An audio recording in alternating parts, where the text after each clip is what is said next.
चलिए 27 जुलाई का ये पेपर है। My self Ankush Garg, team member resonance. 27 जुलाई का पेपर है मॉर्निंग वाली शिफ्ट का, और इसके सॉल्यूशन जो मेमोरी बेस्ड क्वेश्चन इकट्ठे हुए थे उसके हिसाब से हम लोगों ने दे दिए हैं। थोड़ा सा इस पेपर का एनालिसिस भी हम लोग कर लेते हैं। इस पेपर में जो हम लोगों के पास मेमोरी बेस्ड क्वेश्चन इसके इकट्ठे हुए 14 क्वेश्चन इकट्ठे हुए हैं। तो पहले देखते हैं कि उन 14 चैप्टर्स 14 क्वेश्चन कहाँ कहाँ से उसने पूछे हैं। तो जैसा मैं देख रहा हूँ लगभग सारा सिलेबस उन 14 क्वेश्चन में भी उसने कहीं ना कहीं कवर कर रखा है।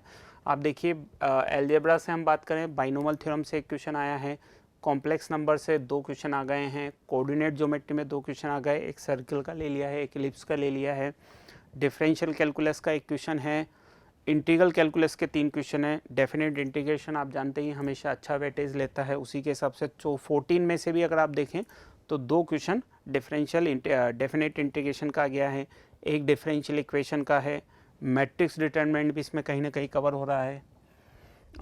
आगे चलें, सीक्वेंस सीरीज एक क्वेश्चन करेक्ट, स्टैटिक्स का भी एक क्वेश्चन है, टिक्नोमेट्री का भी एक है, हाइट एंड डिस्टेंस का भी एक क्वेश्चन है। देखिए मेंस वाला जब पेपर बनाता है ना तो जो पर्टिकुलर मेंस का सिलेबस है उसको कभी भी नहीं छोड़ता है। आप देखिए स्टैटिक्स एक क्वेश्चन डालता है, मैथमेटिकल रीजनिंग कहीं ना कहीं एक क्वेश्चन लेता है, हाइट एंड डिस्टेंस का भी एक आध क्वेश्चन वो पूछ ही लेता है। तो क्वेश्चन का कहाँ से क्या आया था वो अपन ने देख लिया। थोड़ा सा और आगे चलते हैं। इसमें अगर हम देखें कि 11th और 12th के वेटेज वाइज को हम देखें तो जो हमारे पास 14 क्वेश्चन थे उसमें से जो 9 क्वेश्चन हैं वो कहीं ना कहीं 11th वाले सिलेबस है। 11th मतलब जो हम एलजेब्रा 11th में लेते हैं, कोऑर्डिनेट ज्योमेट्री कहीं ना कहीं 11th में ले लेते हैं, टिक्नोमेट्री 11th में ले लेते हैं, differential calculus, integral calculus, matrix determinant ये कहीं ना कहीं हम लोग 12th वाले पोर्शन में लेते हैं।